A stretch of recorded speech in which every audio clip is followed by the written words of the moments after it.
En los últimos 3 días, los casos nuevos de COVID-19 sumaron 602. A partir de esta situación, el gobierno analiza nuevas medidas destinadas a frenar la velocidad con la que viene creciendo la pandemia en Uruguay. Cuando el diario El País consultó a fuentes de la Torre Ejecutiva y el Ministerio de Salud Pública sobre si podría ordenarse restricciones a algunas actividades, las autoridades respondieron que es algo que no se descarta y que se va a evaluar. La gente no está teniendo cabal conciencia de lo que está sucediendo, dijeron en tanto desde el Ministerio. Sobre la situación que se está viviendo, jerarcas de salud pública señalaron que, aunque era un escenario que podía darse, la cantidad de casos que se han registrado en la última semana genera cierta sorpresa.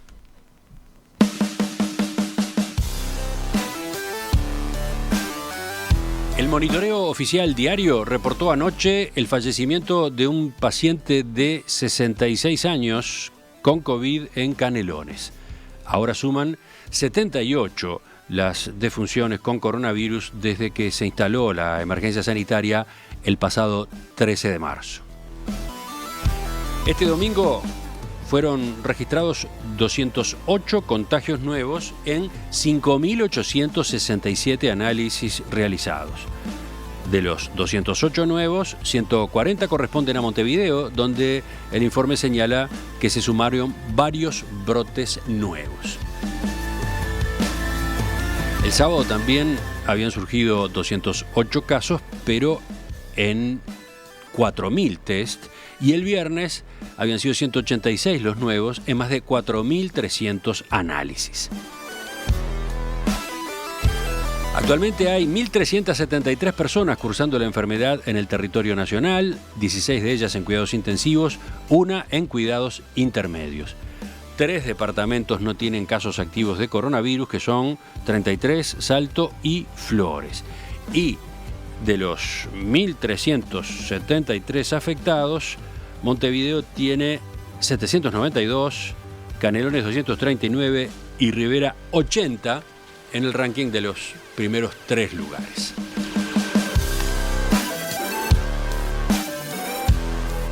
Estamos todos llenos de preguntas, estamos todos pendientes en estos últimos días, más que antes, de los reportes diarios cuando llega la tardecita y la noche. Estamos con la pregunta de si va a haber o no anuncios, si se van a adoptar medidas, por ejemplo, de confinamiento, de algún tipo de confinamiento a nivel nacional o en algunos departamentos que son los que están más complicados. Bueno, en el GACH, el Grupo Asesor Científico Honorario, en estas últimas horas se prefiere no realizar comentarios. Se viene trabajando intensamente en el estudio de lo que ocurre y en sus eventuales proyecciones. Tampoco las autoridades del Poder Ejecutivo, a quienes consultó anoche la producción de En Perspectiva, estaban en condiciones de realizar declaraciones en este momento. En todo caso, preferían aguardar unas horas más. Pero es necesario, creo que todos necesitamos pasar en limpio estos números, este envión fuerte que hemos tenido, ¿no? Con más de 200 casos por día en más de una ocasión.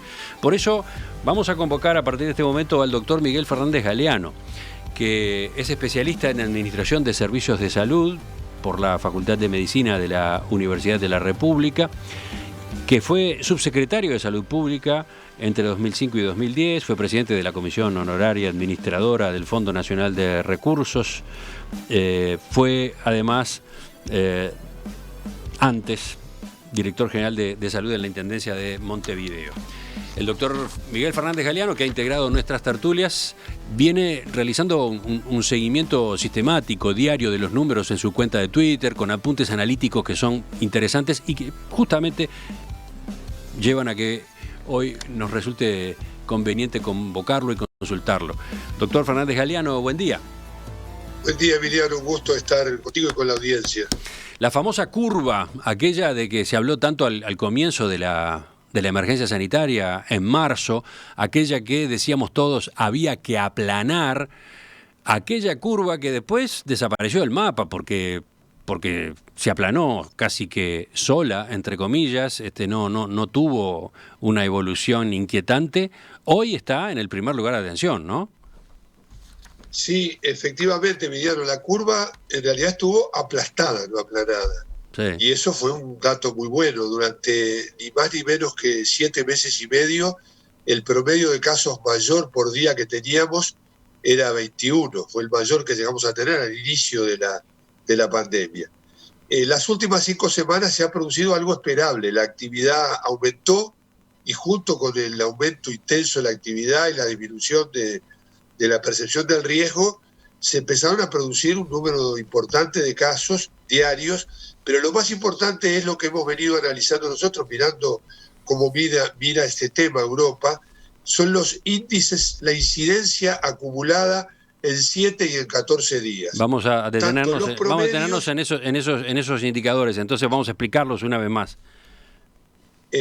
Bueno, justamente eso. Por un lado está el P7, que es el promedio de casos diarios en 7 días. Es muy simple, es un promedio de casos en 7 días que lo que agrega, y es muy razonable, es un ajuste por población. Porque ese promedio hecho en un departamento sin ajustarlo por población no nos da una medida comparable. Ese es el promedio de casos diarios de Harvard. Hay un modelo de medir, que yo también lo estoy utilizando, que es el de la Unión Europea, el del Consejo de la Unión Europea, que la incidencia acumulada se calcula en 7 días y en 14 días. Yo prefiero usarla en 14 días. Ese indicador es más conservador, o sea, es más tolerante, pero también nos mide un poco más porque es en 3 colores, cuando entramos en amarillo y cuando entramos en rojo, y además nos permite, que no es nada menor, nosotros trabajamos con el Diario del Lunes, compararnos con Europa. Nosotros sabemos cuándo Europa, más allá de la diferencia que haya que tener, entra en problemas y ha entrado en problemas con su segunda ola, ahora su tercera ola, y también eso nos permite, bueno, estamos con el Diario del Lunes, utilicémoslo con toda la relatividad que esto tiene. Quiero decir de todos modos que yo saludo, Emiliano, en estos momentos que el gobierno esté analizando tomar medidas. Y también voy a ser muy cuidadoso, porque a nosotros nos mueve la ética, la responsabilidad y ningún cálculo político en este tema, en no plantear medidas. Yo lo que estoy acá... Te estás adelantando a una pregunta que yo podría hacerte más adelante en esta entrevista. ¿Qué tipo de rumbo tiene que seguir la cosa a nivel del gobierno? ¿No vas a entrar en ese terreno? No voy a entrar en la discusión de las medidas. Voy a dar afirmaciones, porque ahí es donde entramos en el lío, cuando empieza el doble comando, el triple y el cuádruple. Lo que yo voy a plantear con mucha claridad es la necesidad de evaluar con seriedad el contexto, creo que se está asumiendo con lo que tú mismo anunciabas, la necesidad de que el grupo honorario científico, el GACH, actúe. Yo tengo la más absoluta confianza en el conocimiento técnico y en la actitud que está teniendo este grupo, que además son viejos y queridos amigos, y creo que sí hay que decirle a la población, y por eso yo cambié mi actitud de no publicar datos, y me gano a veces la idea de que hay gente que piensa que festejo la idiotez que tienen las redes, que cuando uno publica estos datos parece que está jugando al cuanto peor mejor. Y yo lo que creo que hay que decir, alerta, estamos en situación de cambio de situación, de cambio radical de la situación. A mí no me sorprende. Pero vamos a ver esos indicadores de los que... El trabajo que hicimos con Tabaré y coordinamos con Tabaré Vázquez y Ricardo Ehrlich, lo decíamos con total claridad. Cuando aumente la actividad va a haber que estar abierto a retroceder.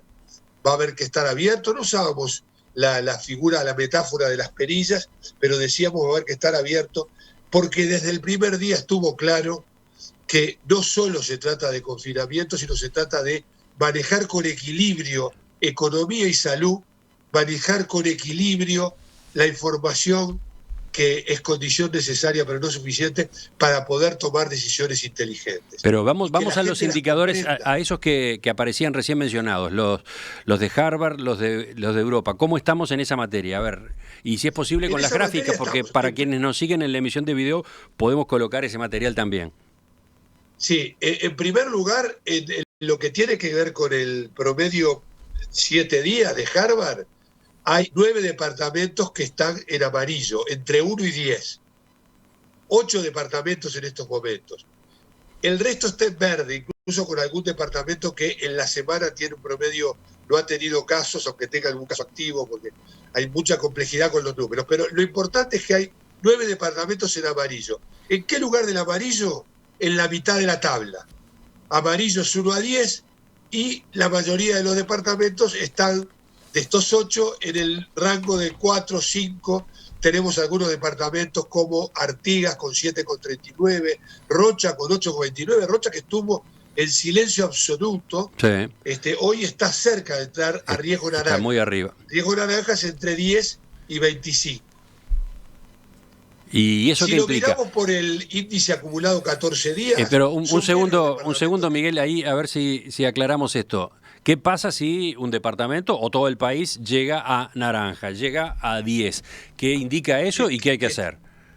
Que si llega a 10, estamos, voy a decir la obviedad, no subestimando tu pregunta, vamos a pasar a estar más cerca del rojo, vamos a estar más cerca del riesgo y vamos a tener el peor de los problemas mencionados del primer día, que como se menciona el primer día ya uno le da vergüenza repetirlo, que es cuando se va, se va. Cuando se dispara, se dispara. ¿Por qué? Porque aquí hay que hacer un equilibrio entre medidas de prevención, que son responsabilidad de todos, y responsabilidad de las autoridades, planteando algunas medidas de carácter colectivo, y vigilar y controlar y rastrear el comportamiento de la epidemia. Cuando entramos en naranja, cuando superamos la positividad mayor al 4%, que estamos muy cerca, algún día la pasamos, cuando la superamos como tendencia, empezamos a perder capacidad de control. Y cuando empezamos a perder capacidad de control, Emiliano, la transmisión deja de ir de burbuja a burbuja y empieza a circular por carreteras. Circula a otra velocidad. Sí, tú hablaste recién del índice de positividad, ese es otro, ¿no? Es cada día los casos nuevos dividido la cantidad de test, ¿no? Ese índice este fin de semana pasó el 4%, llegó a 5,31. Ayer volvió a bajar, estuvo en 3,5. Pero entonces la frontera peligrosa ahí es el 4, ¿no? Es una frontera peligrosa complementaria con el número de casos. Unión Europea utiliza un cuadro de doble entrada, de un lado pone el número de casos y lo divide en 3 categorías, hasta 25, entre 25 y 150 y más de 150 casos, en este caso de incidencia acumulada, y lo cruza con positividad mayor al 4%. Por eso que es un indicador un poquito más complejo, mucho más difícil de contar en radio. Yo quiero ser claro y a su vez no banalizar el informe, pero sí quiero decir que, volviendo a tu pregunta de qué nos pasa si estamos en naranja, si estamos un ratito y volvemos, nada. Los colores no son. El problema es cuando el punto en el que nos paramos rompe el umbral de vigilancia y de control de la epidemia. Y estamos muy cerca, nadie lo puede decir cuál es porque varía en cada país, de empezar a perderlo. Por lo tanto, estamos muy necesitados, yo no voy a plantear medidas, de tomar medidas, hoy no las voy a plantear y creo que sería bueno que se pudiera dialogar, tomar medidas que permitan parar el terreno. Hay un epidemiólogo que planteó desde el primer momento, un epidemiólogo muy joven que se hizo famoso por un paper, un papel, un documento que publicó, porque dijo que esta epidemia solo se iba a poder manejar no con las curvas matemáticas, con las progresiones, se iba a tener que manejar con la idea de la supresión y la mitigación. La supresión por momentos, que es lo que él llamaba el martillo, y después decía el martillo y el baile, y después entrar y salir, entrar y salir. Y algo de eso el presidente de la República en sus conferencias de prensa diaria marcaba cuando decía que iba a manejar perillas y iba a tener que avanzar todo lo que se pudiera y retroceder lo necesario. Bueno, yo creo que estamos en el momento de preguntarnos este retroceso necesario. ¿Qué hacen, por ejemplo, qué hacen otros países cuando llegan al naranja? ¿Qué tipo de medidas adoptan? En general, Unión Europea ha hecho, a mi gusto, las cosas cuando ya era tarde, ha empezado a tomar medidas cuando llegó al rojo. Ese es también porque es verdad que hay que controlar el equilibrio con la cuestión económica. Yo no hago un planteo simplote de decir economía y salud la manejo de cualquier manera. Yo escribí un artículo hace 2 meses sobre la situación de Asturias, porque me alarmó. Asturias era Uruguay, el reino de Asturias. Estaba el reino de Asturias y el reino de la República Oriental del Uruguay. Y leí una nota de prensa, en un portal de prensa, que dijo: el paraíso también puede cambiar. Y publiqué en el Diario Médico una nota que decía: el paraíso puede cambiar. ¿Por qué? Que nos mostraba que después de toda primera ola transitada en el mayor de los éxitos, la gente admiraba Asturias, Asturias abrió, como le había ido bien, le fue el turismo, como le fue el turismo, la interacción social se complicó y la conducta de los asturianos no fue suficiente, y también los asturianos se hartaron de las conductas que exige el virus, todo hay que decirlo. Entonces toda esta realidad es la que lleva a saber que en algún momento tenés que parar, que no quiere decir hoy, y lo ha dicho muy bien Rafael Radi y Henry Cohen, no, la herramienta ya no es el confinamiento per se.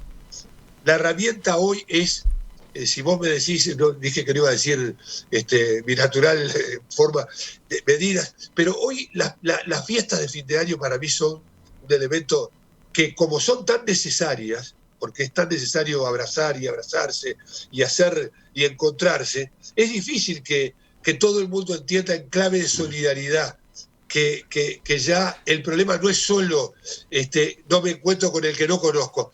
A veces puede ser tan peligroso al que conozco de al lado, porque ese es el que puede estar con el virus. Tú estás refiriéndote a las fiestas de despedida del año, las fiestas que ya están en teoría corriendo, a estas, las de esta época. No estás hablando solo de Nochebuena, Navidad, fin de año en sí mismo, ¿no? Estoy hablando de los festejos de diciembre, que además ya estaban empezando en noviembre, sí. Los uruguayos somos, por suerte, festejadores. Bueno, y entonces, en países como los de Europa, cuando se llega al naranja, tú decías que en algunos se actuó tarde, recién cuando se llegó al rojo, pero ¿cuáles son las medidas que se adoptan? Y bueno, se han tomado un conjunto de medidas que van desde confinamientos perimetrales, que han sido muy discutidos, pero que en Madrid se realizaron, que son confinamientos por zona. Yo no voy, te voy a decir una paleta de medidas que se pueden tomar, que no quiere decir en modo alguno que sean las que hay que tomar en Uruguay. O sea, las medidas de prevención son situacionales, son de contexto. Cometeríamos un grave error. Pero se toman algunas medidas, como por ejemplo los llamados, con un nombre muy horrible, porque ahí está todo el tema de la vigilancia, de los toques de queda, que no son otra cosa que decir, puesto que las fiestas se producen entre las 10 de la noche y las 6 de la mañana, bueno, hagamos que la gente en esa hora por lo menos no pueda circular, salvo por una razón justificada, y bajamos el nivel de interacción social en ese contacto. Porque lo que está absolutamente demostrado es que hay espacios cerrados, bailando juntos, que son los que están en el primero, ahora que hablamos tanto de ranking, los primeros en el ranking de posibilidades de potenciar el contagio. Me gustaría que enseguida, en la segunda parte, viéramos otras preguntas que están arriba de la mesa. Podría, por ejemplo, resumirlo en esta de manera brutal. ¿Y si suben los casos, qué? ¿No? ¿Y si aumenta la cantidad de contagios, qué? ¿Cuál es el problema?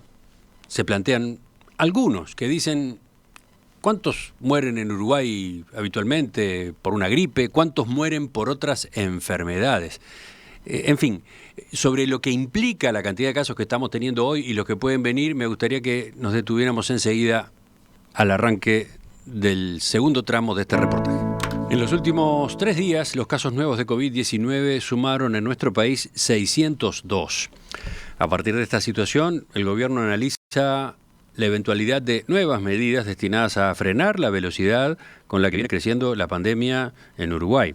Anoche el Monitor Diario reportó otro fallecimiento, en este caso de un paciente de 66 años con COVID en Canelones, y ahora entonces suman 78 las defunciones con coronavirus desde que se instaló la emergencia sanitaria.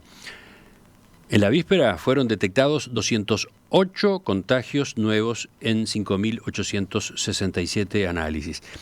Seguimos con estos récords, así como es récord la cantidad total de personas cursando la enfermedad, 1.373 en todo el territorio nacional. El ministro de Salud Pública, Daniel Salinas, escribió el sábado en Twitter que ante el aumento de casos se debe sumar conciencia y trabajo intenso para mantener la iniciativa con coordinación con laboratorios, prestadores de salud públicos y privados, gremio, intendencias y contratación de rastreadores. Ahora es cuando debemos mantenernos unidos más que nunca, seguir las recomendaciones de los expertos ya conocidas. El sol no se tapa con la mano, todos juntos saldremos adelante. Desde el ministerio estamos dejando el cuero, terminó diciendo el ministro Salinas. A la espera entonces de las novedades, si es que surgen hoy, mañana, a nivel de la torre ejecutiva, estamos conversando esta mañana en Perspectiva con el doctor Miguel Fernández Galeano, especialista en Administración de Servicios de Salud, ex subsecretario de Salud Pública, que ha integrado las tertulias y que viene realizando justamente un seguimiento de los indicadores día a día en su cuenta de Twitter. Miguel, yo te dejaba planteada la pregunta antes de la pausa. Si observamos los mensajes de los oyentes que nos llegan todos los días, aparece como una gran división. Una parte de los mensajes dice: estamos en un momento muy grave y preocupante, hay que adoptar nuevas resoluciones drásticas, por ejemplo, confinamiento en casas. Y la otra parte de los mensajes dice: por favor, no asusten a la gente, no hagan terrorismo. ¿Cuántas personas se enferman habitualmente de otras dolencias? ¿Cuántas personas mueren por otras enfermedades y nadie se escandaliza? ¿Cuál es tu respuesta? ¿Por dónde ubicamos digamos, el impacto de lo que está ocurriendo? En primer lugar, evitando el pánico y el miedo, con lo cual, y conociendo y teniendo la versión o la mirada más realista del problema. Esa mirada realista nos convoca, en primer lugar, a ver qué ha pasado en el mundo con la mortalidad. No es cierto, como se afirma livianamente, de que COVID es una causa de muerte que está muy por debajo de otras causas de muerte. Hace ya mucho tiempo que la enfermedad COVID, superó a todas las enfermedades transmisibles que existen como causa de muerte. Hace mucho tiempo que en muchos países la mortalidad por COVID empieza a ser importante porque se produce una saturación de los sistemas de salud.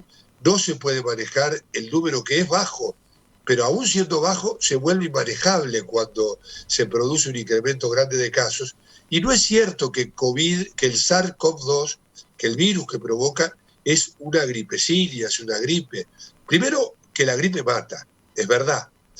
También es verdad que hay varios estudios, nosotros estamos viendo estudios permanentemente frente a cosas que se afirman y que muestran que en los mayores de 30 años la posibilidad, lo voy a decir de memoria, la posibilidad de morir por influenza o por COVID es 3 veces mayor por COVID.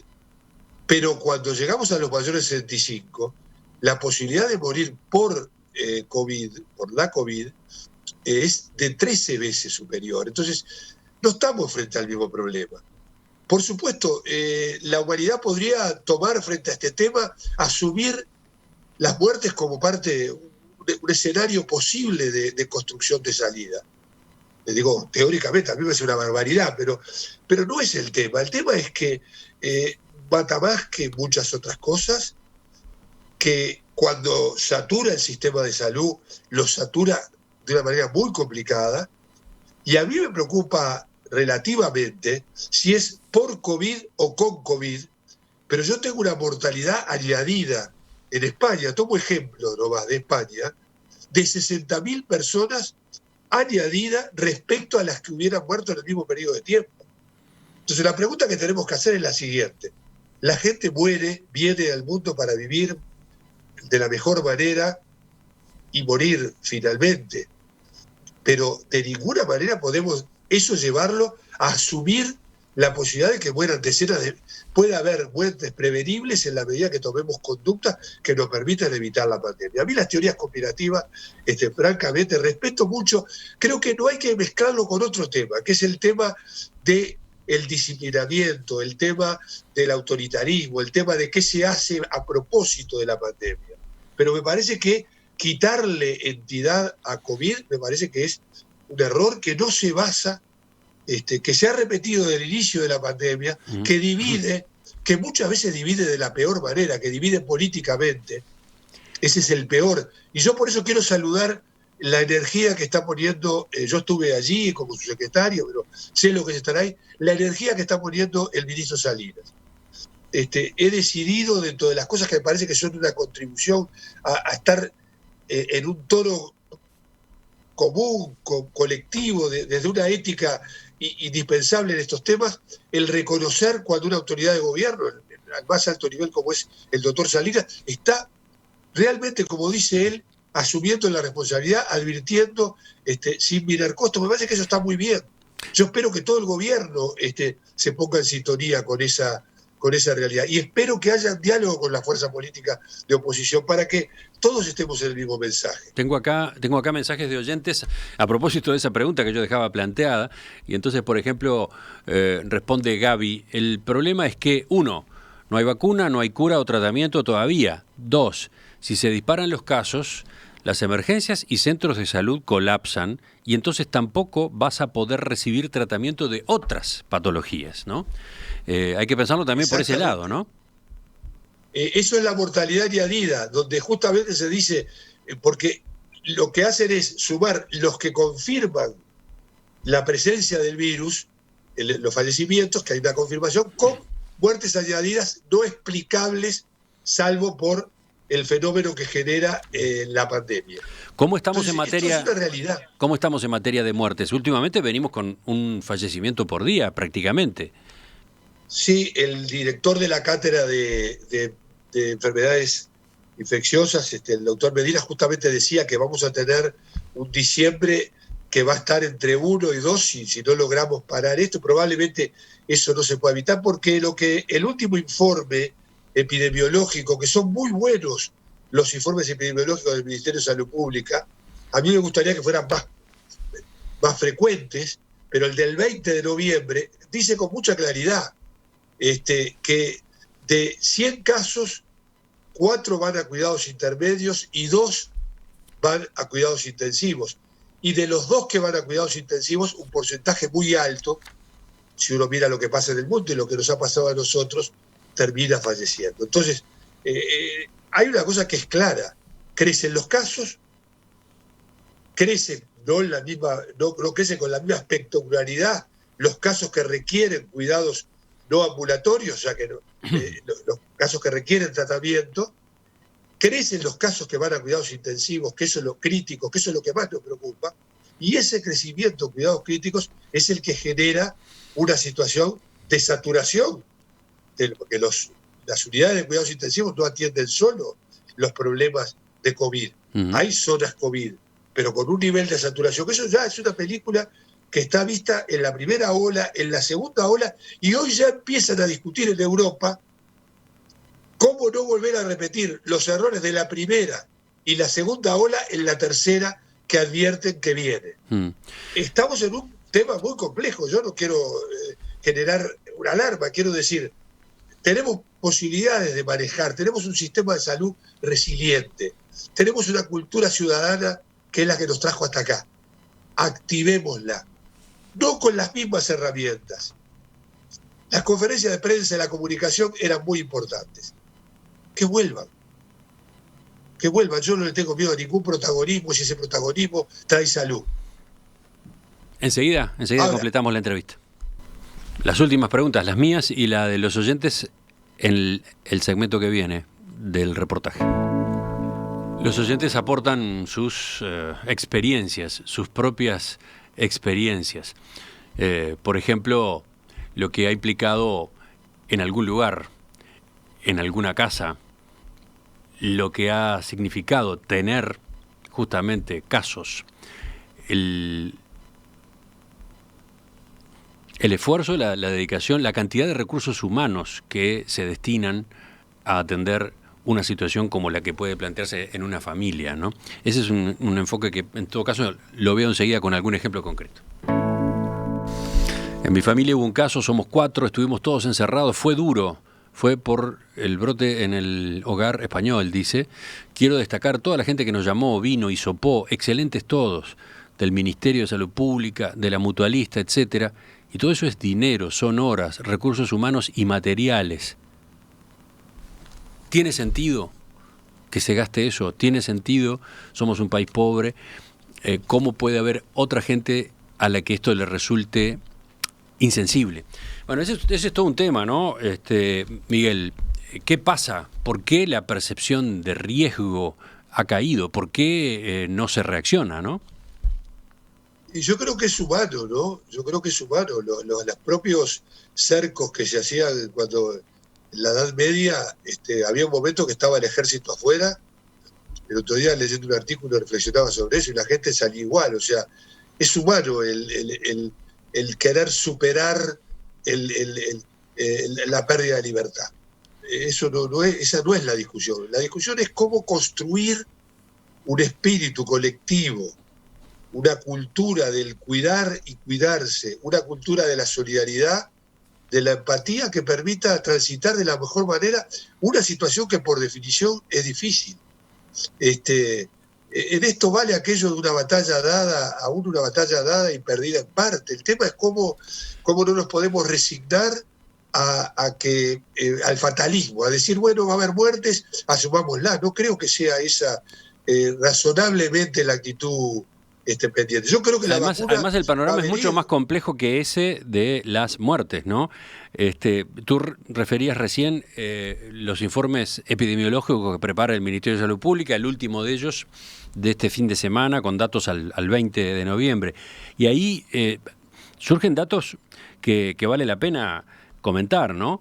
Por ejemplo, están apareciendo cada vez más fallecimientos de personas que no tenían enfermedades previas, ¿no? Un 9%. Ahí está. Durante muchos meses, cada vez que se hablaba de fallecimientos con COVID, enseguida se agregaba, bueno, tenía comorbilidades la persona, ¿no? Bueno, ahora eso ya está cambiando. Por otro, están dándose Emiliano, internaciones en CTI de personas jóvenes, ¿no? Emiliano, un dato importante. La razón no es que el virus está más virulento o mutó. La razón es que al aumentar el número de casos, la distribución del comportamiento del virus y de la enfermedad se traslada hacia otras edades. Claro, es un tema de números. Sigue siendo. Es un tema de volumen. Es un problema de volumen, pero el problema está, y la solidaridad hay que mirarla no solo desde el punto de vista de qué le va a pasar al grupo. El grupo que más se contagia, eso está también en el informe, y están los informes anteriores, es el rango de edades entre 24, 34, 35 y 44. Son los dos grupos de edades que tienen mayor número de contagios. Por lo tanto, son los vectores en esos hilos epidemiológicos de los que nos vamos acostumbrando a hablar. Pero yo creo que acá el gran tema es medidas individuales de conciencia y medidas colectivas que nos ayuden, que refuercen la percepción del riesgo y refuercen la prevención. Creo que ahí está el verdadero camino. Uh-huh. Por supuesto están los reclamos de una comunicación más frecuente. Decía recién un oyente que le llamaba la atención positivamente que un profesional de la medicina, pero además político como tú, alineado con el Frente Amplio, diga, como sostuviste, que vuelvan las conferencias de prensa. Lo saluda, lo aplaude, pero además plantea el oyente que tiene que haber comunicación publicitaria, tiene que haber campañas que sean mucho más directas, que vayan al mentón, que golpeen a quien las observe. Y cita ejemplos de distintos países. Hemos visto piezas realmente fuertes en la explicitación de lo que está en juego. ¿Esa es una herramienta válida? Hay que manejarla con mucho cuidado. Yo, por ejemplo, había una española que jugaba en la zona de la culpa con un joven, que no la comparto. Yo no creo que la culpa, la estigmatización y la culpa sean una herramienta de salud pública. Uruguay, Emiliano, tiene una herramienta fundamental. Alguien va a pensar que estoy tratando de buscar un protagonismo para la oposición que no corresponde porque gobierna quien tiene que gobernar. la herramienta principal que tiene el Uruguay para todos los temas. Estamos celebrando precisamente hoy el tema de la salida, es el consenso social, el acuerdo. Uruguay tiene esa herramienta poderosa que es que todo el mundo vea de que estamos para el mismo lado, que no haya una cuestión. Yo creo que es una herramienta, parece que está lejos, pero no está tan lejos. Y no alcanza con estuvo muy bien, Beatriz Argimón promovió un spot donde aparecen los senadores. Creo que es una cosa mucho más integral la que hay, una señal mucho más integral. Yo todavía estoy conmovido hoy de haber visto en un programa de televisión ayer al presidente, a Tabaré. Estoy conmovido todavía por ver, y estoy orgulloso por ver cómo al país hay que pensarlo con una grandeza que trasciende el minuto de fama y el minuto concreto en el que estamos. Y hoy, frente a la pandemia, esa idea de ir juntos, esa idea de que la plantea muy bien en el tuit que tú leías, Salinas, yo lo leí con atención, el momento de estar unidos. Bueno, yo creo que ese es una primera señal importante. Después hay que ver cómo se desagrega en comportamientos, en consejos, en sugerencias, en actitudes, en perder un poco la mezquindad que a veces el a mí no me va a pasar. Esto se combina, en lo comportamental se combina de yo estoy lejos, a mí no me va a pasar, y bueno, ¿por qué me voy a seguir sacrificando? Doctor, la palabra sigue siendo solidaridad. Doctor Miguel Fernández Galeano, gracias por la participación esta mañana en la entrevista de En Perspectiva. Volvemos a conversar en cualquier momento. ¿Estará el tema en la tertulia dentro de unos minutos? Y puede ser casi inevitable. ¿Habrá otros también? Sí, habrá otros. Hoy es lunes, Romina, estamos por lo tanto iniciando una nueva semana en el ciclo de Arte Nacional en Perspectiva y en el Victoria Plaza Office Tower, ¿no? Porque la selección ya desbordó nuestro local y se extendió al corredor allí del piso 2, ¿no? Ya tenemos una casi galería, te diré, ¿no? Algo de eso. Pero corresponde que demos la bienvenida a el nombre de esta semana. La firma de esta semana es Laura Vázquez. Lo que está detrás de ti, Romina, allí en la ventana sobre la calle Florida, es un óleo sobre tela de 1 metro de base por 80 centímetros de altura, de este año, pintado este año. No tiene título. Y capaz que acá ya podemos dejar a los oyentes a que vuelen con su imaginación. No tiene título.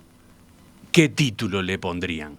Este es todo un tema con los artistas que no titulan sus obras, ¿no? Bueno, ustedes tienen la oportunidad de aportar en esa dirección y después discutiremos con Laura si esos nombres son los adecuados. Dentro de un rato está en nuestra cuenta de Instagram también para quienes en este momento no están con la emisión en video. ¿Qué hora es? 9:41. Te dejo. ¿Ya abrimos la tertulia? Abrimos. Hoy estás tú a cargo.